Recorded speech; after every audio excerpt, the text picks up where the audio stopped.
అందరికీ నమస్కారం. తెలుగు స్టోరీస్ లైబ్రరీకి మీ అందరికీ స్వాగతం. ఇప్పుడు మనం వినబోయే సీరియల్ పడి లేచే కెరటం 6వ భాగం. రచన సలీం గారు. ఆ స్కూల్లో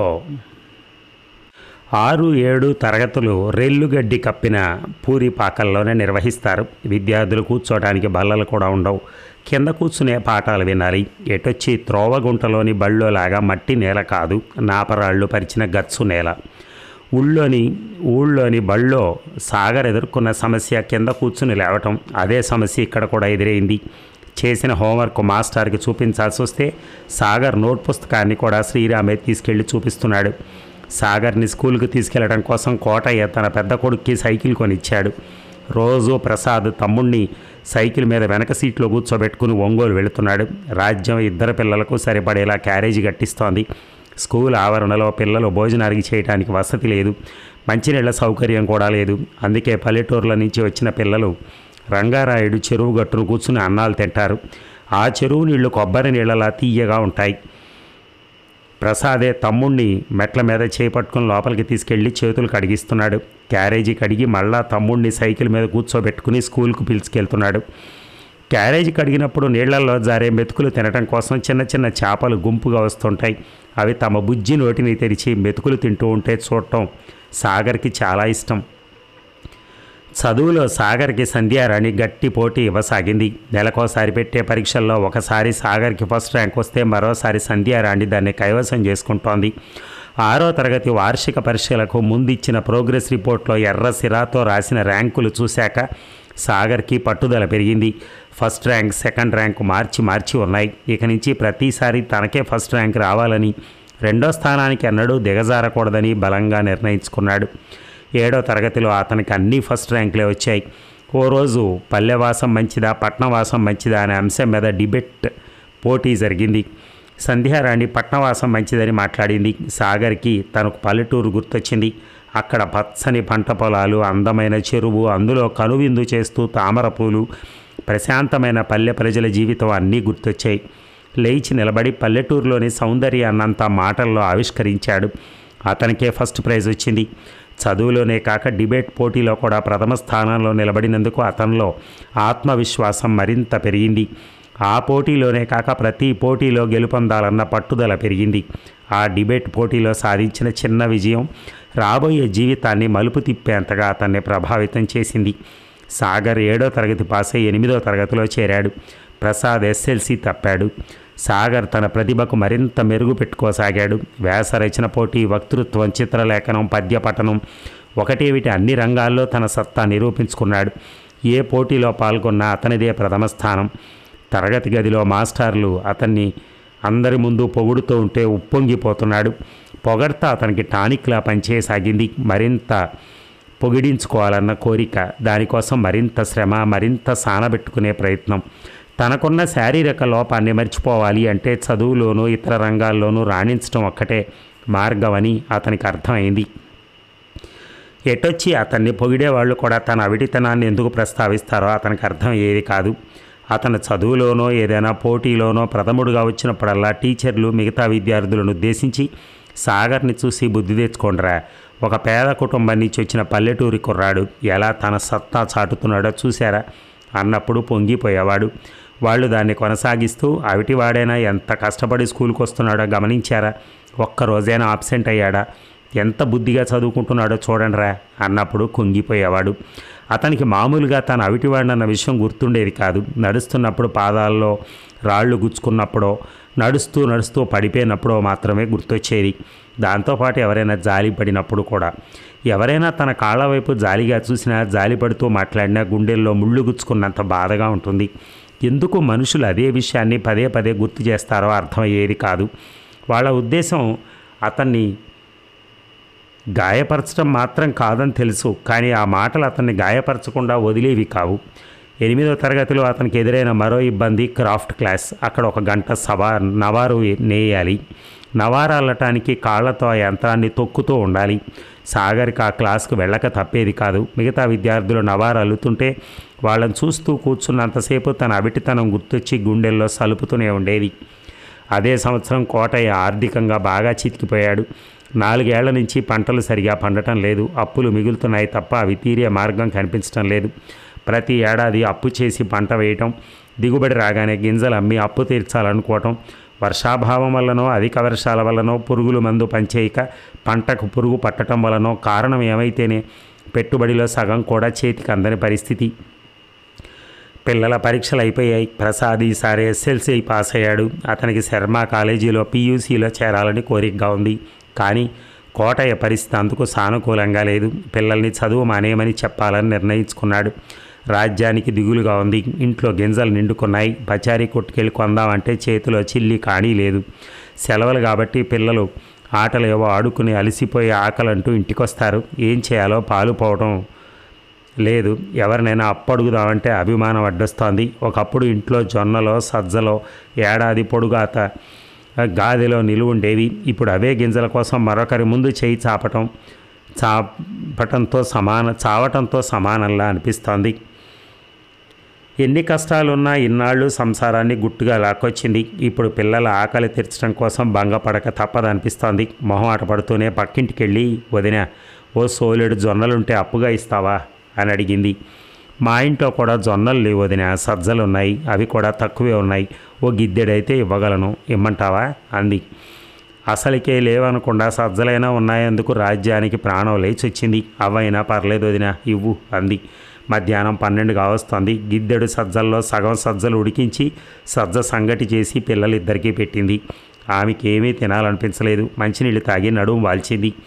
ఆ రోజు సాయంత్రం పొలం నుంచి ఇంటికి రాగానే పిల్లలిద్దరినీ దగ్గర కూర్చోబెట్టుకుని, ఇక ముందు మిమ్మల్ని చదివించే శక్తి నాకు లేదురా, అప్పులు బాగా పెరిగిపోయాయి, పొలం అమ్మేసి అప్పులు తీర్చేద్దాం అనుకుంటున్నా అన్నాడు కోటయ్య.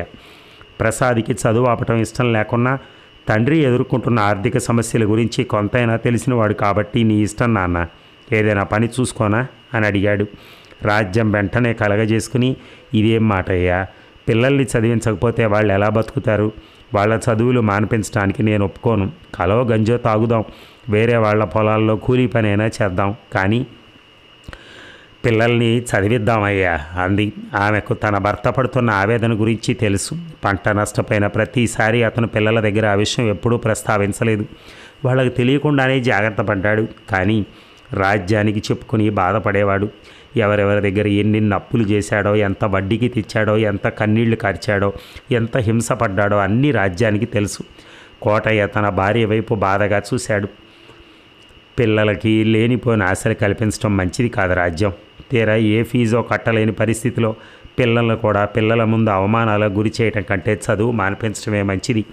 2 పూటల సంగటి ముద్ద పెట్టడానికి ఇబ్బందిగా ఉంటే పుస్తకాలకని ఫీజులకని డబ్బులు ఎక్కడి నుంచి తేగలని చెప్పు అన్నాడు. తండ్రి పడుతున్న కష్టంలో పెద్ద కొడుగ్గా తన వంతు భారాన్ని మోయాలనుకున్న ప్రసాద్, నాన్న నేను ఎస్ఎల్సీ పాస్ అయ్యానుగా, ఇంకా చాలే, ఒంగోలులో ఏదైనా ట్యూటోరియల్ కాలేజీలో పని దొరుకుతుందేమో చూస్తాను, నిన్ను ఇబ్బంది పెట్టనులే నాన్న అన్నాడు. ప్రసాద్ మాటలకు కోటయ్య కళ్ళల్లో నీళ్లు ఊరాయి. అతను బిక్కమొహం వేసుకుని కూర్చున్న సాగర్ వైపు చూస్తూ, మన చిన్నోడికి ఒంగోలులో చిన్న కిళ్ళి కొట్టు పెట్టిద్దాం రాజ్యం. పొలం అమ్మాక వచ్చిన డబ్బులతో మొదట అప్పులు తీర్చేస్తాను. మిగిలిన డబ్బులతో మంచి సెంటర్ చూసి కొట్టు పెట్టిస్తాను. సిగరెట్లు బీడీలు అమ్ముకుని వాడు బతికేదో వాడు బతుకుతాడు అన్నాడు. వద్దు నాన్న, తమ్ముడిని చదివిద్దాం, నేను కూడా కష్టపడి సంపాదిస్తాగా నాన్న అన్నాడు ప్రసాద్. ఎందుకురా దండగా, ఎంత చదివించినా ఉద్యోగాలు ఏమైనా వస్తాయా చస్తాయా? కిళ్ళి కొట్టు పెట్టుకుంటే రోజుకు 2 రూపాయలైనా సంపాదించుకుంటాడు అన్నాడు కోటయ్య. తమ్ముడికి ఉద్యోగం తప్పకుండా వస్తుంది నాన్న, వాడు తెలివిగలవాడు, దానికి తోడు ఫిజికల్లీ హ్యాండిక్యాప్డ్, వాళ్ళకి గవర్నమెంట్ ఉద్యోగాల్లో రిజర్వేషన్లు ఉన్నాయి, ఆ కోటాలో ఏదో ఒక ఉద్యోగం తెచ్చుకుంటాడు నాన్న అన్నాడు ప్రసాద్. దానికోసం ఎంత దాకా చదివించాలి కోటయ్య అడిగాడు. కనీసం డిగ్రీ అయినా పాస్ అయి ఉండాలి నాన్న అన్నాడు ప్రసాద్. కోటయ్య కొన్ని క్షణాలు ఆలోచించి, లేదులేరా, ఉట్టికి ఎగరలేనమ్మా, స్వర్గానికేం ఎగురుతుంది, లేనిపోని ఆశలు వాడికి కల్పించకండి, ఒక కిళ్ళి కొట్టు పెట్టిస్తా, అద్దంకి బస్ స్టాండ్ లాంటి సెంటర్లో పెట్టిస్తే బాగా వ్యాపారం జరుగుతుంది, ఏమో ఎవరు చూడొచ్చారు, కొన్నాళ్లకు వాడే 4-5 బడ్డీ కొట్లకు ఓనర్ అవుతాడేమో, తెలివి గలవాడు అంటున్నారుగా అందరూ, చదువులో ఉన్న తెలివి వ్యాపారంలో చూపిస్తే సరి అన్నాడు కోటయ్య. ఆ రెండు వేరు నాన్న. వ్యాపారం చేసే తెలివి తమ్ముడికి లేదు అని ప్రసాద్ అంటున్నా కోటయ్య వినిపించుకోలేదు. పెద్దోడు కూడా ఏదో పనిలో కుదురుకుంటాను అంటున్నాడు కదయ్యా. ఒక్క సాగర్నేగా చదివించాల్సింది, ఒక్కడిని చదివించలేమా? అవసరమైతే నేను కూడా కూలికి వెళ్తానయ్యా. వాడు అసలే అవిటోడు, చదువు కూడా లేకపోతే ఎలా బతుకుతాడయ్యా అంది రాజ్యం. నీ ఆరోగ్యమే అంతంత మాత్రం రాజ్యం. నడు నొప్పితో ఇంటి పని చేసుకోవడానికే సతమతమవుతుంటే పొలం పనులు ఏం చేస్తావు? నా మాటేనండి, చిన్నోడికి కిళ్ళి కొట్టు పెట్టిస్తాను, ఇది ఖాయం అన్నాడు కోటయ్య. సాగర్కి ఏడుపు వచ్చింది. వాడికి చదువు అంటే ప్రాణం. అందరూ వాడి అవిటితనాన్ని సాకుగా తీసుకుని జాలి కురిపిస్తారు. దానివల్ల కలిగే ఆత్మన్యూనత నుంచి బయటపడాలంటే వాడికి కనిపించిన ఒకే ఒక దారి చదువు. తన ఆధిక్యతను రుజువు చేసుకునే అవకాశం చదువులోనే దొరుకుతుంది. అవిటోడు, బతకలేడు అనే మాటలు విన్నప్పుడల్లా బాధ అనిపిస్తుంది. ఎవరో ఒకరు ఊతకర్రగా సాయం అందిస్తే తప్ప నిలబడలేని కదా. అమ్మ కూడా అంటోంది నిలబడలేడని. తనకి ఎవరు సాయమో అక్కర్లేదు, చదువు ఉంటే చాలు, అదే ఊతకర్ర. శారీరకంగా తను మిగతా వాళ్ళకంటే బలహీనుడు కావచ్చు, కానీ మేధోపరంగా తన వాళ్ళకన్నా కూడా ఆధిక్యతలో ఉన్నానని నిరూపించుకోగల చోటు చదువు ఒక్కటే. నేను చదువుకుంటాను నాన్న అన్నాడు ఏడుస్తూనే. కోటయ్య సమాధానం చెప్పలేదు. అతన్ని దగ్గరికి తీసుకుని గుండెలకు హత్తుకుని, ఈ అసమర్థపు తండ్రిని క్షమించు నాన్న అనేలా కన్నీరు కార్చాడు. మరునాడు తన ఎకరం భూమిని అమ్మే ఉద్దేశం ఉందని చుట్టుపక్కల రైతులకు చెప్పాడు. వారం రోజులు ఎదురు చూసినా ఎవరూ కొనటానికి ఉత్సాహం చూపలేదు. అందరూ కోటయ్య మాదిరే 4-5 ఏళ్లుగా వ్యవసాయంలో దెబ్బతింటున్న వాళ్లే. అప్పుల వాళ్ళ ఒత్తిడి పెరిగింది. కోటయ్యకి ఏం చేయాలో పాలు పోవటం లేదు. అప్పిచ్చిన వాళ్లలో ఎలమంద కూడా ఉన్నాడు, పెద్ద మోతుబరి. వ్యవసాయంలో కన్నా రైతులకు వడ్డీలకు అప్పుకిచ్చి సంపాదించింది ఎక్కువ అతను. కోటయ్య తీర్చాల్సిన బాకీల్లో సగానికి పైగా ఎలమంద ఖాతాలోనే ఉన్నాయి. ఓ రోజు ఎలమంద కోటయ్యని ఇంటికి పిలిపించాడు. నీ పొలం అమ్మి నా అప్పు తీరుస్తానని చెప్పి 2 వారాలు దాటింది, ఏమైంది అని అడిగాడు. ఎవరూ కొనడానికి ముందుకు రావటం లేదయ్యా అన్నాడు కోటయ్య. ఓ పంచేయి, నీ పొలం నేనే తీసుకుంటాను, నీకున్న మిగతా బాకీలు తీరుస్తాను, దాన్ని మించి ₹1 కూడా ఇవ్వను. ఇది నీకు సమ్మతమైతే రేపే రాతకోతలు పూర్తి చేసి నువ్వు ఇవ్వాల్సిన వాళ్ళకు కూడా డబ్బులు ఇచ్చేస్తాను అన్నాడు. అంత చౌకగా పొలం అమ్మటం కోటయ్యకి ఇష్టం లేదు. అప్పులు తీర్చాక మిగిలిన డబ్బులతో వేరే జీవనాధారం చూసుకోవాలనుకున్నాడు. సాగర్కి కిళ్ళీ కొట్టు పెట్టి ఇవ్వాల్సిన అవసరం కూడా ఉంది. అద్దంకి బస్టాండ్లో కిళ్ళీ బంక్ అంటే మామూలు కాదు, చాలానే ఖర్చు అవుతుంది. పొలం అమ్మిన డబ్బులతో కేవలం అప్పులు తీర్చేస్తే తను తన పిల్లలు బతికేదెలా అనేది దిగులు. కోటయ్య నీళ్లు నమలటం చూసి, నీ ఇష్టం, ఇందులో బలవంతం ఏమీ లేదు, ఆలోచించుకుని చెప్పు, కావాలంటే 2-3 రోజులు సమయం తీసుకో అన్నాడు ఎలమంద. మరో వారం రోజులు ఊళ్ళో కనిపించిన వాళ్ళందరినీ అడిగి చూశాడు. ఎవ్వరూ కొనడానికి ఉత్సాహం చూపలేదు. దురాశాపరులు కొంతమంది అతన్ని అవసరాన్ని ఆసరాగా తీసుకుని ఎలమందిస్తానన్న దానికన్నా తక్కువ ధరకు కొందామని ప్రయత్నించారు. చివరికి ఎలమంద ప్రతిపాదనను ఒప్పుకోవడం తప్ప మరో గత్యంతరం కనిపించలేదు. పొలాన్ని ఎలమందకు అమ్మి మిగతా అప్పులన్నీ తీర్చేశాడు. ఇప్పుడు సొంత పొలం లేదు. ఏదైనా చిన్న వ్యాపారం చేసుకుందామంటే చేతిలో చిల్లి గవ్వలేదు. పెద్దోడి విషయంలో అతనికి దిగులు లేదు. వాడు ఎస్ఎల్సి పాస్ అయ్యాడు. కాళ్ళు చేతులు సక్రమంగా ఉన్నాయి. 10 మంది పిల్లలకు ట్యూషన్ చెప్పుకునైనా బతకగలడు, లేదా ఒళ్ళొంచి కూలి పని చేసుకునైనా తన పొట్ట పోసుకోగలడు. అతనికి సాగర్ని తలుచుకుంటేనే బాధగా ఉంది. చదువు మాన్పించేశాడు. కిళ్ళి కొట్టు పెట్టించే అంత స్తోమత లేదు. వాడెలా బతుకుతాడనే దిగులే అతన్ని చెదపురుగులా తినేసాగింది. మొదట పిల్లలకి గంజినీళ్ళైనా పోసేది ఎలాగో ఆలోచించయ్యా, మనం కొద్దిగా నిలదొక్కుంటే సాగర్ గురించి ఏదైనా చేయొచ్చు అంటూ సలహా ఇచ్చింది రాజ్యం. మరునాడు సాయంత్రం ఎలమంది ఇంటికి వెళ్ళాడు కోటయ్య. ఏం కోటయ్య, నీ పొలం గుర్తొచ్చిందా అంటూ నవ్వుతూ పలకరించాడు ఎలమంద. నిన్నొక సాయం కోరదామని వచ్చానయ్యా అన్నాడు కోటయ్య. కొంపదీసి అప్పు అడగడానికి వచ్చావా ఏమిటి? తనఖా పెట్టడానికి నీ దగ్గర సెంటు పొలం కూడా లేదుగా. అందుకు కాదయ్యా, నువ్వు పొలం పనుల కోసం ఎవరినో ఒకరిని పెట్టుకోవాలిగా.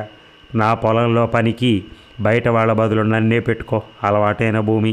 నువ్వు ఏ పంట వేయమంటే అదే వేస్తాను. అందరికీ అంతిస్తావో నాకు అంతే మజూరి ఇవ్వు చాలు. ఎలమంద కొన్ని క్షణాలు ఆలోచించాడు. పంట పండించడంలో అనుభవంతో పండిపోయిన రైతు కూలీగా దొరకటం కన్నా అదృష్టం ఏముంటుందనుకున్నాడు. అదే భాగ్యం, అలాగే చేసుకో, రేపటి నుంచి పనిలోకి దిగు అన్నాడు. సంతోషం అయ్యా, ఓ వారం మజూరీ అడ్వాన్స్గా ఇప్పిస్తే అంటూ నీళ్లు నమిలాడు. ఎక్కడ ఇవ్వనంటాడేమో అన్న భయంతో ఇంట్లో గింజలు నిండుకున్నాయ్యా అంటూ తన అవసరం ఏమిటో కూడా చెప్పాడు. పిల్లల ఆకలి తీర్చడం కోసం ఆత్మగౌరవాన్ని తీసి పక్కన పెట్టేశాడు. అయ్యో అలానా, ఇంట్లో జొన్నలు ఉన్నాయి కొలుస్తానుండు అంటూ గాదె దగ్గరికి వెళ్ళి దాంట్లోంచి బుట్టలోకి జొన్నలు తీసి ఆ బుట్టతో సహా కోటయ్యకి ఇచ్చాడు. దాంతోపాటు రూపాయి కాగితాలు 10 లెక్కబెట్టి ప్రస్తుతానికి ఉంచు, మిగతా లెక్కల తర్వాత చూసుకుందాం అన్నాడు. జొన్నలతో నిండిన బుట్టను చూడగానే కోటయ్యకి చాలా సంతోషం అనిపించింది. కొన్ని రోజుల వరకు తన భార్య బిడ్డలు పస్తులు పడుకోవాల్సిన అవసరం లేదనుకున్నాడు. తన పొలంలో పండిన పంట కోత కోసాక తూర్పు అరబట్టేటప్పుడు గింజల కోసం ఆశగా వచ్చి నిలబడే పేద ఆడవాళ్ళు, పిల్లలు గుర్తొచ్చారు అతనికి. తన చేతులతో ఎంతమందికి గింజలు దానం చేశాడో. ఆడవాళ్ళు కొంగుల్లో మూట కట్టుకుంటే చిన్న పిల్లల కోసం చిన్న చిన్న బుట్టల్లో నింపి ఇచ్చేవాడు. కానీ ఈరోజు మరొకరి దగ్గర చేయి చాపాల్సిన పరిస్థితి దాపురించింది. కోటయ్యతో పాటు రోడ్డు వరకు వచ్చాడు ఎలమంద. రైతుగా బతికినోడివి అదే పొలంలో కూలీగా పనిచేయటానికి బాధగానే ఉంటుంది. నేను అర్థం చేసుకోగలను కోటయ్య, సన్నకారు రైతుల పరిస్థితి అధ్వానంగా ఉంది. నాకు 10 ఎకరాలు ఉండబట్టి ఓ పంట దెబ్బతిన్నా మరో పంట కాపాడుకొస్తోంది అంటూ మెట్ట వేదాంతం చెప్పాడు. నిన్ను కాపాడుతున్నది పొలం కాదు, నువ్వు తినే వడ్డీ డబ్బులు అనుకున్నాడు కోటయ్య. స్కూళ్ళు తెరిచారు. సాగర్ బడి మానేశాడని తెలిసి సాగర్తో సమానంగా బాధపడ్డాడు శ్రీరామ్. క్లాస్లో ఎప్పుడూ సాగర్ పక్కనే కూర్చోవటం శ్రీరామ్కి అలవాటు. ఇప్పుడు సాగర్ పక్కన లేకుండా కూర్చుంటూ ఉంటే బెంచి మీద కూర్చున్నట్టు లేదు, ముళ్ళ మీద కూర్చున్నట్టుంది. క్లాసులు మొదలైన 2వ రోజు రంగారావు మాస్టారు లెక్కలు చెప్పడానికి వచ్చాడు. ఆయనకి సాగర్ అంటే వల్లమాలిన ఇష్టం. ఏ లెక్కైనా ఒకసారి చెప్తే చాలు, మిగతావన్నీ సునాయాసంగా చేసుకుపోతాడు. ఆయన క్లాసులోకి రాగానే క్లాస్ అంతా కలే చూసి శ్రీరామ్ వైపు తిరిగి, ఏడ్రా నీ ప్రాణ స్నేహితుడు, నా ప్రియ శిష్యుడు అని అడిగేవాడు. శ్రీరామ్ లేచి నిలబడి ఏడుపు గొంతుతో చదువు మానేశాడు సార్ అన్నాడు. చదువు మానేశాడా? ఎందుకు? ఏమైందో అడిగి నమ్మలేని విషయం ఏదో విన్నట్టుగా ఆశ్చర్యపోతూ అడిగాడు. వాళ్ళ నాన్న అప్పుల పాలై పొలం అమ్మేశాడు సార్, ఇక చదివించే స్తోమత తనకు లేదని చెప్పాడు. మరి సాగర్ని చదివించకుండా ఏం చేద్దామని? కిళ్ళీ కొట్టు పెట్టిస్తాడా? బుద్ధుందా వాడికి అసలు? వాడి నాన్నకి కలెక్టర్ అయ్యే అద్భుతమైన తెలివితేటలో ఉన్న కుర్రాడిని బడి మానిపించేసి కిళ్ళీ బంకులో కూర్చోబెడతాడా? మతుండే మాట్లాడుతున్నాడా? కోపంతో ఊగిపోయాడు. ఇది గవర్నమెంట్ స్కూల్ రా, ఫీజు ఎంత ఉంటుందని ఆ మాత్రం ఫీజు కూడా కట్టలేనంత దరిద్రుడా వాడి నాన్న. రేపు స్కూల్కి రమ్మన్నానని చెప్పు, సాగర్ని కూడా పిలుచుకొని రమ్మని చెప్పు అన్నాడు. మరునాడు సాగర్ని పిలుచుకుని కోటయ్య స్కూల్కి వెళ్ళాడు. ఆ సమయంలో రంగారావు మాస్టారు 9వ తరగతి పిల్లలకు లెక్కలు చెప్తున్నాడు. బ్లాక్ బోర్డు మీద లెక్క వేస్తున్న మాస్టారు బయట నిలబడున్న సాగర్ని, అతని పక్కన నిలబడున్న కోటయ్యని చూడగానే చాక్పీస్ పక్కన పెట్టేసి, ఒరేయ్ నిశ్శబ్దంగా ఉండండిరా, బయట ఒక లెక్కను సరిచేసి వస్తాను అంటూ బయటికి వెళ్ళాడు. కోటయ్య పెడుతున్న నమస్కారాన్ని పట్టించుకోకుండా ఎందుకు సాగర్ని బడికి పంపటం లేదు అని కోపంగా అడిగాడు. వీడిని చదివించే స్తోమత లేదయ్యా అన్నాడు కోటయ్య. మా స్కూలు ఫీజులు ఎంత ఉంటాయని అవి కూడా కట్టలేని స్థితిలో ఉన్నావా? అవునయ్యా, పిల్లలకి తిండి పెట్టడానికే గతి లేని నేను వీడిని చదివించడానికి డబ్బులు ఎక్కడి నుంచి తేను? చాలా మూర్ఖంగా మాట్లాడుతున్నావు. వాడి చదివే రేపు మీ అందరికీ తిండి పెట్టేది.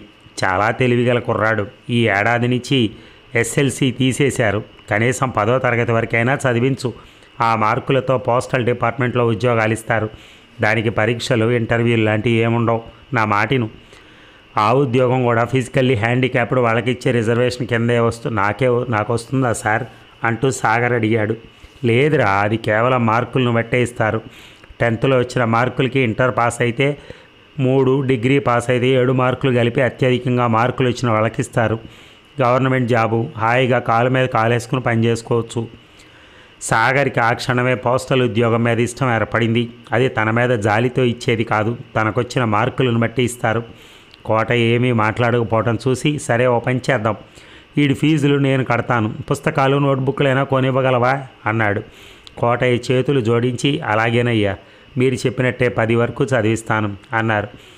వాడు అదృష్టంలో రాసి పెట్టుంటే ఇంకా పై చదువులు చదువుతాడేమో ఎవరు చెప్పగలరు కానీ అంటూ సాగర్తో, నువ్వు వెళ్ళి క్లాస్లో కూర్చో, ఈరోజు దశమి, మంచి రోజు అన్నాడు. సాగర్కి చాలా సంతోషం వేసింది. మనసులోనే రంగారావు మాస్టర్కి 100 సాష్టాంగ ప్రణామాలు చేశాడు. మొదటి బెంచీలో శ్రీరామ్ పక్కన కూర్చోగానే పోగొట్టుకున్న సామ్రాజ్యాన్ని తిరిగి జయించుకుని సింహాసనం మీద కూర్చున్న అనుభూతి కలిగింది. మరి ఈ భాగం ముగిద్దామా? మళ్ళీ రేపు కలుద్దాం. Thank you.